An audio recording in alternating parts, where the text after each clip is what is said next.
Je lis du livre de Actes des Apôtres, chapitre 4, les versets 1 à 4, ce qui suit. Tandis que Pierre et Jean parlaient au peuple, survinrent les sacrificateurs, le commandant du temple et les Sadducéens, mécontents de ce qu'ils enseignaient le peuple et annonçaient en la personne de Jésus la résurrection des morts. Ils mirent les mains sur eux et ils les jetèrent en prison jusqu'au lendemain, car c'était déjà le soir. Cependant, beaucoup de ceux qui avaient entendu la parole crurent, et le nombre des hommes s'éleva à environ 5000. Prions. Aujourd'hui, nous voyons la prédication. Notre Seigneur et notre Dieu, combien nous te sommes reconnaissants ce matin pour le privilège que tu nous accordes d'être enfants de Dieu. Merci Seigneur pour la parole, la Bible. Merci Seigneur pour ton esprit,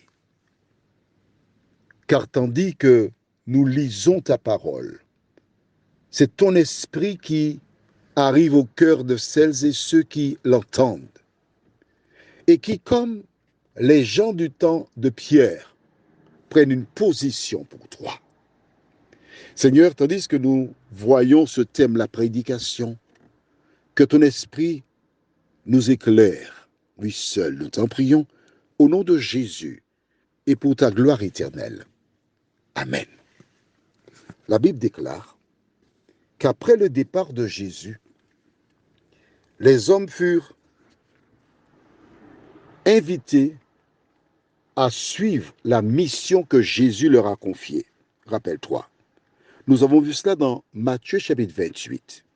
Après avoir adoré Jésus, les disciples écoutèrent sa dernière recommandation. Et que déclara-t-il?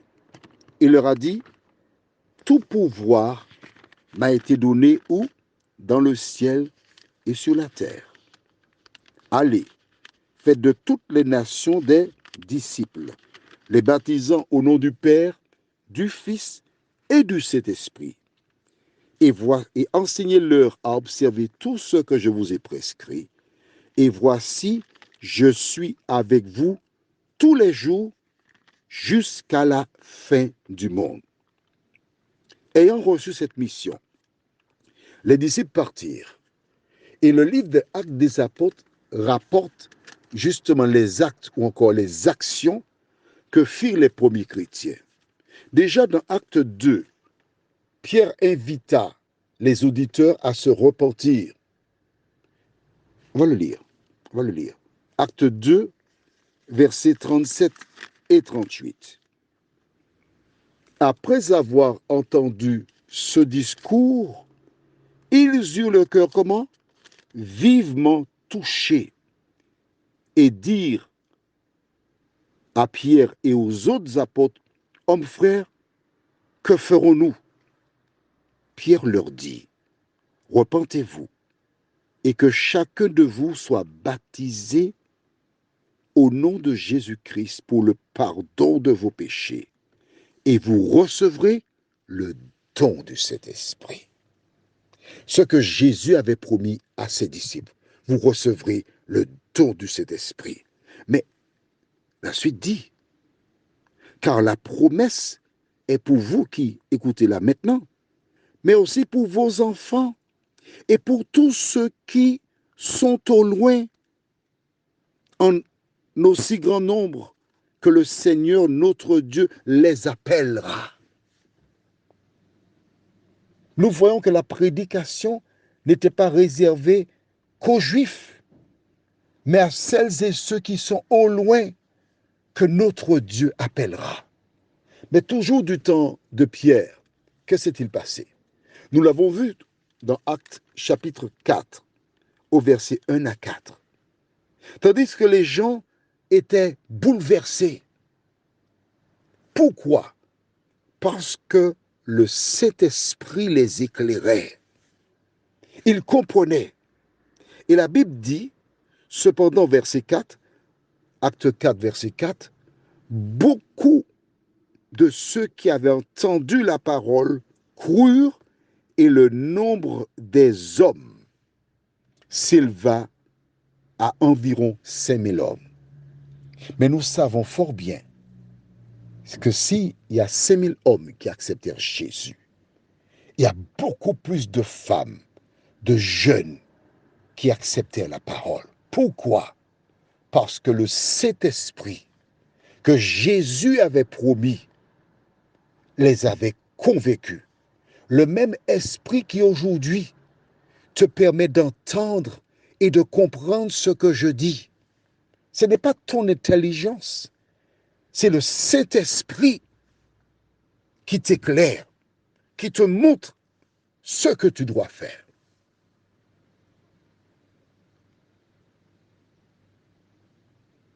Quelle est ton attitude?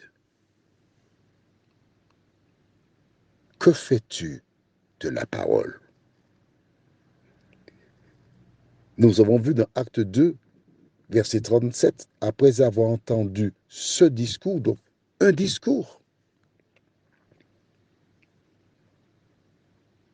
les gens firent un bilan rapide et conclurent en disant, mais que nous reste-t-il à faire? Que devons-nous faire? C'est la question que tu dois te poser. Que dois-je faire maintenant? En regardant ta vie, ton passé, ton présent, tu es peut-être dans une impasse. Tu es dépassé par des situations. Il ne te reste qu'une seule chose à faire. Tourner tes regards vers Jésus, la source de ta vie. Le moment n'est-il pas venu pour toi de faire comme le fils prodigue qui, étant entré en lui-même, s'est dit, mais qu'est-ce que je fais là? Je n'avance pas. Non, je me lèverai, j'irai vers mon Père. Qui que tu sois, l'occasion t'est donnée aujourd'hui de te lever et d'aller vers l'Éternel. Prions. Notre Dieu, notre Père, conformément à la parole de Jésus, les disciples partirent et dans le monde entier, excepté certains pays, on entend le nom de Jésus. L'évangile est prêché. Le profane dira, c'est une mode. Mais Jésus déclare dans Matthieu 24, verset 14, cette bonne nouvelle du royaume sera prêchée dans le monde entier pour servir de témoignage à toutes les nations. Alors viendra la fin. Seigneur, la prédication de l'évangile dans le monde est un signe du retour de Jésus. Alors que nous découvrons la vérité, aide chacun à se rappeler que tu as fixé un jour où tu jugeras le monde. Merci de nous aider à nous laisser diriger par ton esprit, qui seul nous transforme, nous t'en prions, au nom de Jésus et pour ta gloire éternelle. Amen. Je te souhaite une bonne journée sous le regard de Dieu.